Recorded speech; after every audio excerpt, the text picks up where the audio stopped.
In the sweltering heat of a Texas music festival, 42-year-old Michael, a guarded mechanic, locks eyes with Ethan, a bold 25-year-old artist whose fearless spirit ignites something long buried. Their late-night talks spark a connection Michael can't ignore, but whispers from the conservative town threaten to unravel it.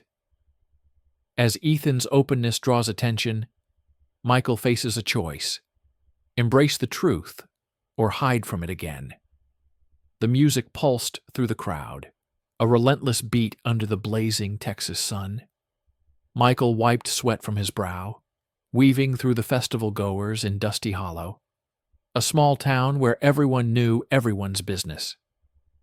At 42, he was content with his quiet life as a mechanic, fixing cars and keeping his head down. But today, something pulled him to the edge of the stage, where a young man was sketching the crowd, his hands moving with purpose. "Nice work," Michael said, nodding at the sketch pad. The artist looked up, his eyes sharp and unguarded. "Thanks. I'm Ethan." At 25, Ethan was everything Michael wasn't: open, vibrant, unafraid. He wore his identity like a badge, his confidence drawing stares from the townsfolk. They exchanged names, and soon Michael found himself lingering, drawn into Ethan's orbit. That night, they sat on the festival's outskirts, sharing a thermos of coffee under a starlit sky. Ethan talked about his art, his travels, and his refusal to fit into anyone's mold. "I'd rather be hated for who I am than loved for who I'm not," he said, his voice steady. Michael's chest tightened. He'd spent decades hiding his truth, burying his attraction to men under layers of denial in a town that prized tradition above all. Their conversations stretched into the early hours, each one peeling back Michael's defenses. Ethan spoke of his dreams to exhibit his work in Austin, of the freedom he found in being himself. Michael shared stories of his youth, carefully edited to avoid the parts he'd never told anyone, not his parents, not his co-workers, not even himself in the mirror. Ethan's laughter, sharp and genuine, made Michael feel seen in a way he hadn't since he was a teenager, sneaking glances at his high school crush. But the festival wasn't a bubble. By the second day, Michael noticed the sidelong glances from locals. A group of men at a beer tent muttered as Ethan passed, their words too low to catch but heavy with disdain. "You get used to it," Ethan said when Michael pointed it out, his tone casual but his jaw tight. "Small towns aren't exactly welcoming to guys like me." "Guys like you?" Michael asked, his voice low, testing the waters. Ethan met his gaze, unflinching. "You know what I mean." The air between them crackled, charged with an unspoken truth. Michael wanted to say something, to admit he understood too well, but fear clamped his throat shut. He'd seen what happened to those who didn't conform in Dusty Hollow. Whispers turned to shunning, and shunning to worse. The festival's final night brought a new tension. Ethan invited Michael to a bonfire with other artists, a group of free spirits who laughed loudly and lived unapologetically. Michael hesitated, but joined, sitting at the edge of the circle. Ethan's ease among them, his hand brushing Michael's as he passed a drink, sent a jolt through him. For a moment, Michael imagined a life where he could be that free, that open. But when a local Caleb approached, the illusion shattered. Caleb was Ethan's ex, a bar owner with a charming smile and a reputation for holding grudges. He greeted Ethan with a smirk, his eyes flicking to Michael. "Didn't expect to see you here, Mike," Caleb said, his tone laced with something sharp. "Hanging out with the artsy crowd now?" The words were innocent enough, but Michael felt the weight behind them, the unspoken threat of exposure. As Caleb lingered, his comments grew pointed, probing Ethan's past and hinting at secrets. Ethan brushed them off, but Michael saw the strain in his posture. When Caleb finally left, Ethan turned to Michael. "He's trouble," he said quietly. "Always has been." Michael nodded, but his mind raced. Caleb's presence felt like a storm cloud, and Michael sensed it wouldn't pass quietly. By the time the festival ended, Michael was torn.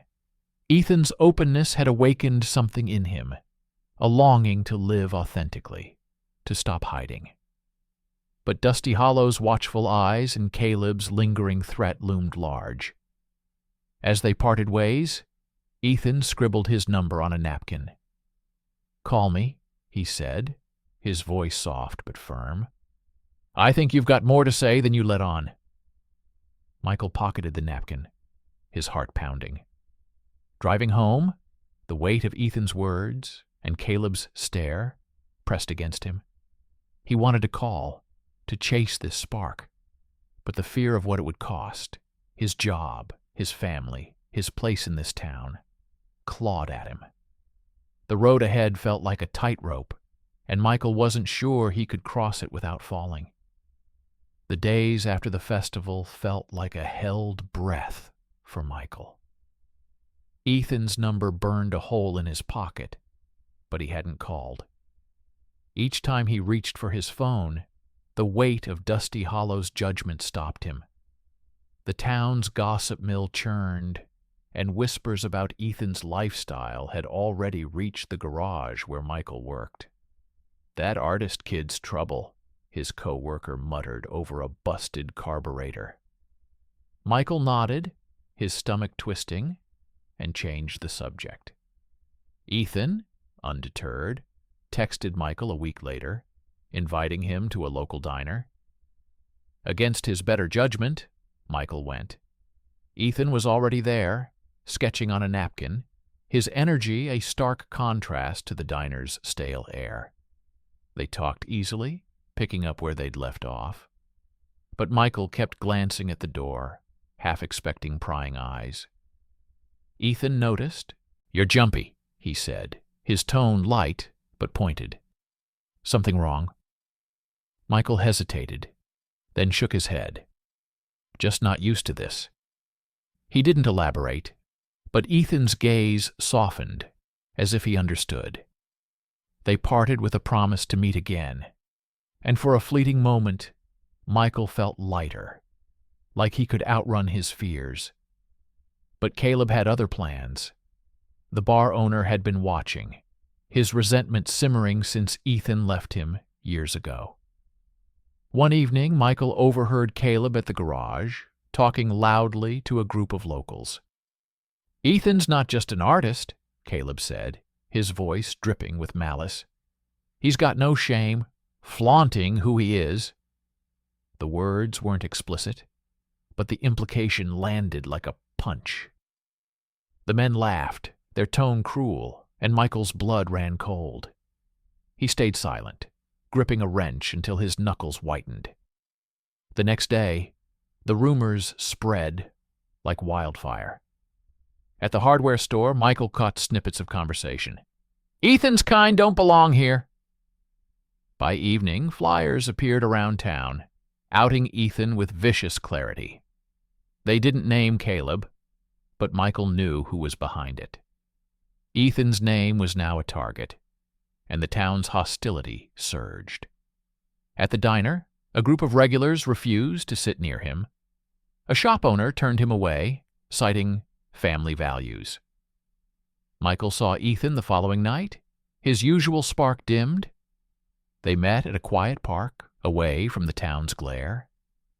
"I didn't think it'd get this bad," Ethan admitted, his voice low. "Caleb's out for blood." Michael wanted to comfort him, to say he'd stand by him, but fear choked his words. What if the town turned on him too? His job, his family, everything he'd built could crumble. "I need you to have my back," Ethan said, his eyes searching Michael's. The plea hung between them, raw and urgent. Michael's throat tightened. He wanted to promise, to be the man Ethan needed, but the weight of exposure paralyzed him. "I can't," he whispered, barely audible. Ethan's face fell, a mix of hurt and betrayal flashing across it. "You're just like them," he said, his voice breaking. He turned and walked away, leaving Michael alone in the dark. The days that followed were a blur of guilt. Michael avoided the diner, the park, anywhere Ethan might be. He heard Ethan had left town, driven out by the relentless gossip and Caleb's vendetta. At the garage, the rumors continued, but now they included Michael. "You were tight with that guy, huh?" a coworker asked, his tone sharp. Michael shrugged it off, but the suspicion lingered, a noose tightening around his secret. Late one night, Michael drove to the edge of town where the festival had been. He sat in his truck, replaying Ethan's words, "You're just like them." The truth stung. He'd abandoned Ethan to protect himself, choosing silence over courage.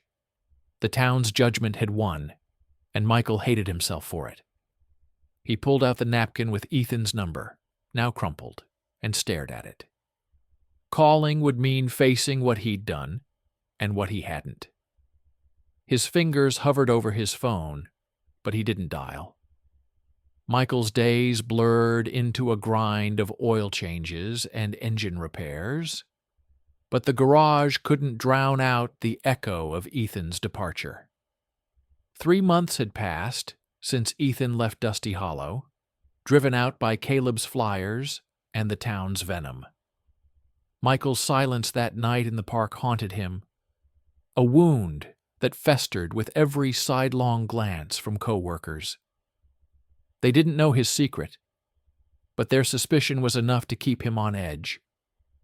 He threw himself into work, staying late to avoid the quiet of his empty house. Sleep brought no relief. Dreams of Ethan's accusing eyes woke him in a cold sweat. He'd kept the napkin with Ethan's number, now tucked in a drawer, but calling felt impossible. What could he say? "Sorry I let you face this alone?" The words felt hollow against the weight of his betrayal. His family noticed the change. At Sunday dinner, his sister Laura pressed him. "You're not yourself, Mike," she said, setting down a plate of roast. Their parents, devout and traditional, exchanged looks. "Maybe it's time you found someone," his mother added, her tone gentle but firm. "A good woman to settle down with." Michael forced a smile, his chest tightening. The expectation to conform, to hide, was a rope around his neck, and every family gathering tightened it. The town's mood didn't help. At the local market, Michael overheard whispers about that artist kid and how Dusty Hollow was better off without him. The words cut deeper than he expected. He wanted to defend Ethan, to shout that they were wrong, but fear of exposure kept him silent. Instead, he nodded along, hating the cowardice that had become his default. One evening, a co-worker invited Michael to a church event, a community gathering with a guest preacher. Reluctantly, he went, hoping to blend in. The sermon started innocently, but soon the preacher's voice boomed about protecting family values and resisting temptation. The crowd nodded, some clapping, as the words turned sharper, condemning those who stray from the path. Michael's stomach churned. He slipped out before the final hymn, the preacher's voice chasing him into the night. Back home, he sat at his kitchen table, the napkin in hand. Guilt and longing collided, urging him to act. He grabbed a pen and started writing, not a text, but a letter. Words poured out, regret for his silence, admiration for Ethan's courage, and the truth he'd buried for years. "I'm gay," he wrote, the confession stark on the page. "And I should have stood by you." He didn't know if he'd ever send it, but writing it felt like breathing after holding his breath too long. The letter stayed unsent, hidden in a drawer. Each time Michael considered mailing it, fear crept in. What if Ethan hated him? What if the letter was found? Dusty Hollow wasn't kind to secrets, and Caleb's influence lingered. Michael had seen him at the bar, smirking as if he'd won. The thought of Caleb's smugness fueled Michael's anger. But it wasn't enough to break his paralysis. One night, a co-worker mentioned Ethan's name over beers. "Heard he's in Austin now, doing some art thing," he said, his tone dismissive. Michael's heart raced. Ethan was thriving, or at least surviving. The news stirred something in him, a mix of pride and pain. He wanted to know more, to see if Ethan had found peace, but asking questions risked exposing his interest. He changed the subject, but the thought of Ethan in Austin lingered, a beacon in his fog of regret. As weeks turned to months, Michael's life felt like a treadmill, moving but going nowhere. His sister's concern grew, and even his parents started asking pointed questions. "You're not getting any younger," his father said one evening, his voice heavy with expectation. Michael nodded, but inside, he was screaming. The letter in his drawer called to him, a reminder of the man he could have been if he'd chosen courage over fear. Driving home that night, Michael stopped at the edge of town, where the festival lights had once glowed. He pulled out his phone and opened Ethan's contact. His thumb hovered over the call button, heart pounding. The truth was a weight he could no longer carry alone. But reaching out meant risking everything. His family's approval, his place in Dusty Hollow, his fragile sense of safety. He closed the phone and drove on, the letter's words echoing in his mind. "I should have stood by you." 2 years had passed since Ethan left Dusty Hollow, but his absence still gnawed at Michael. The unsent letter remained in his drawer, a silent testament to his cowardice. Life in the small Texas town trudged on. Work at the garage, tense family dinners, and the ever-present weight of hiding who he was. But a spark of hope flickered when Michael saw a flyer for an art exhibition in Austin. Ethan's name was listed as the featured artist. He drove the 3 hours to Austin, his heart pounding with equal parts anticipation and dread. The gallery buzzed with people, the air alive with chatter and the clink of wine glasses. Michael spotted Ethan across the room, presenting a painting to a small crowd. His confidence was magnetic, a far cry from the wounded man who'd left Dusty Hollow. Michael lingered at the edges, unsure if he'd be welcomed or shunned. When Ethan noticed him, his expression flickered. Surprise, then caution. "Didn't expect to see you here," Ethan said, his tone polite but guarded. They stepped aside, away from the crowd. "I heard you were doing well," Michael offered, his voice unsteady. Ethan nodded, gesturing to his work. "This is my life now. Took a while, but I found my place." His words carried pride, but also an edge of pain, a reminder of what Dusty Hollow had cost him. Their conversation was cut short when Caleb appeared, his presence like a storm cloud. He'd driven to Austin, claiming to support local talent, but his smirk told another story. "Still chasing Ethan, huh, Mike?" Caleb said loudly, drawing eyes. He leaned closer, his voice low and venomous. "Everyone back home knows you were too close to him. Wonder what they'd think if I spilled the rest."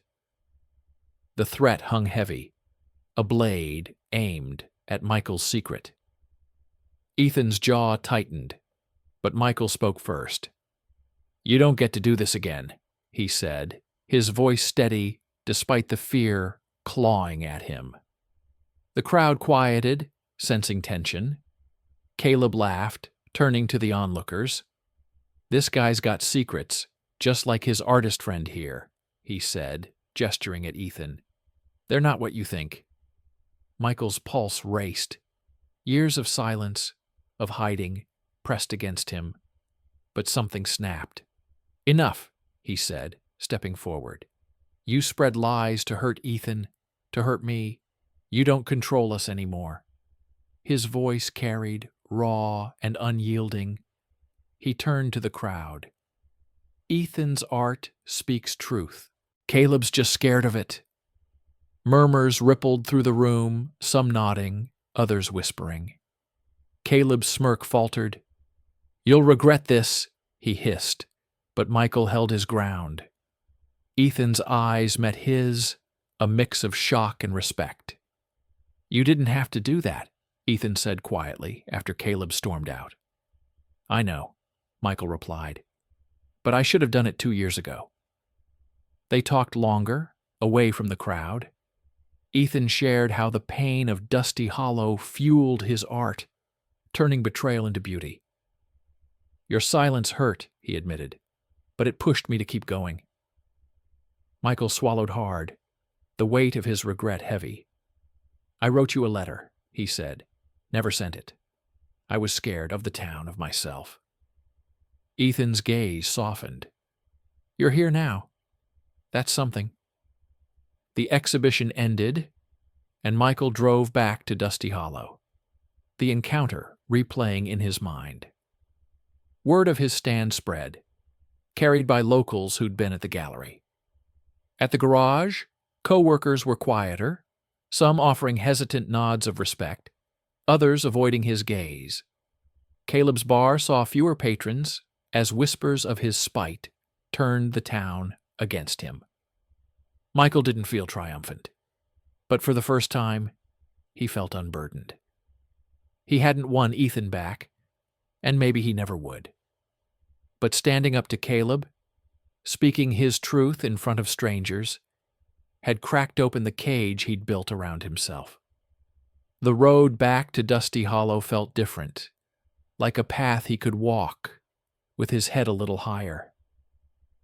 The drive back from Austin left Michael changed, the weight of his silence lighter after confronting Caleb. Dusty Hollow's familiar streets felt different, less suffocating, but the real test awaited at home. He knew he couldn't keep hiding, not after standing up for Ethan, not after seeing the cost of his fear.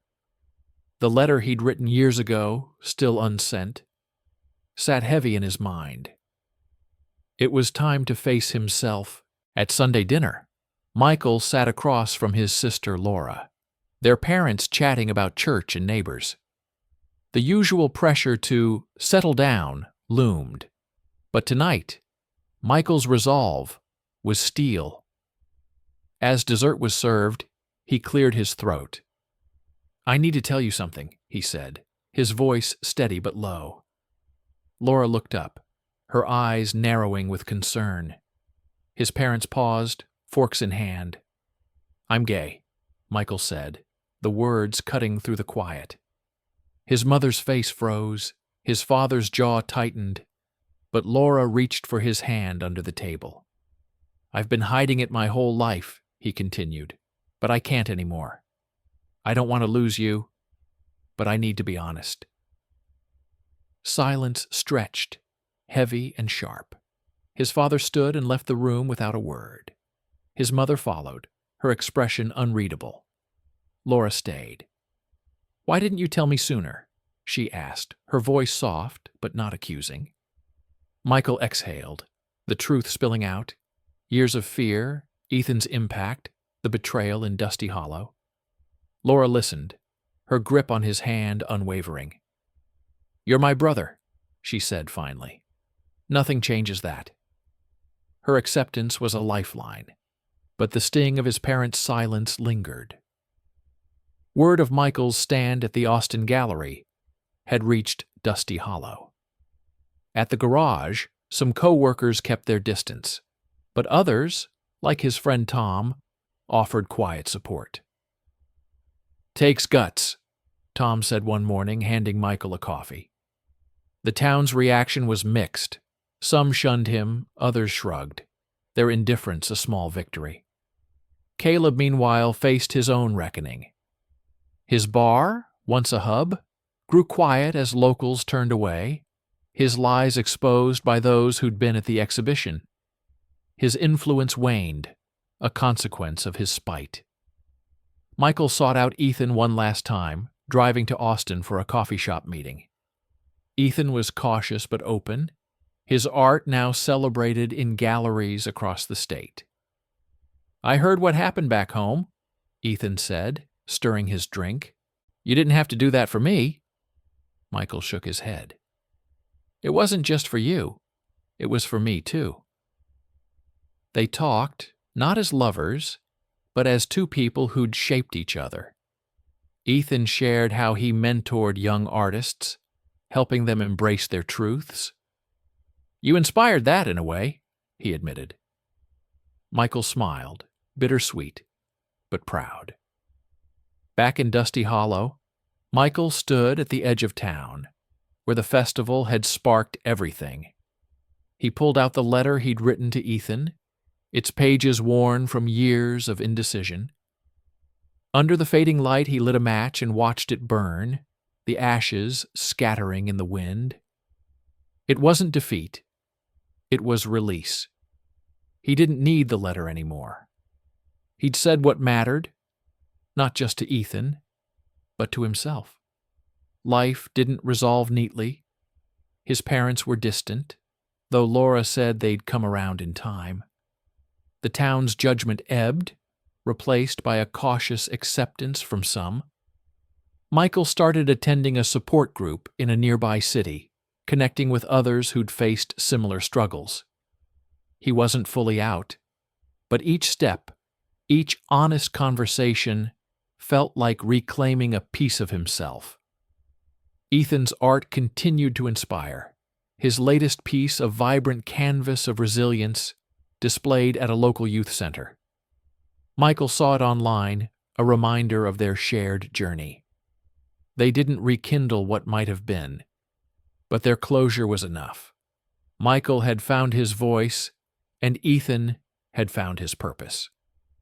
Under Dusty Hollow's wide sky, Michael walked forward, not fearless, but free.